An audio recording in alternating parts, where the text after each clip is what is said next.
How to fix TD bank card declined. Hey everyone, welcome back to another tutorial video. In today's video, I'll show you how you can fix your TD bank card decline. So let's say you're trying to make a purchase or tap your card somewhere and it says declined. In this video, we'll go through some of the most common reasons and how you can fix them. So the first and foremost reason may be insufficient funds. Now let's say you just have $100 on your account and you're trying to make a purchase of $150. In that case, your card will straight up say declined as you do not have the sufficient funds to cover the transaction. Now the second reason may be your daily purchase or ATM limit has been reached. Now let's say you just have $3,000 daily purchase limit and you've already purchased items or done the transaction worth $3,000. Now even if you try to do a transaction, let's say of $10, it will say declined as you have already exceeded the daily purchase limit or daily ATM limit whatsoever. Now there are two ways on how you can fix them. The first one is basically increasing the limit.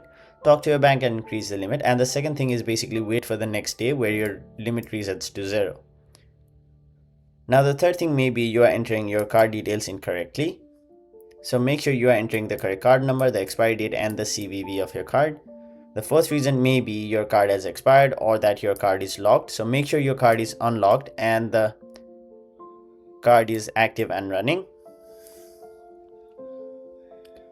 And once you do all of those process, your card decline problem may be solved. But if some reason your problem is still there, you can basically call this number and talk to them as to why your card is being declined, and they will be able to help you from there. So that is it for this video. Thank you so much for watching.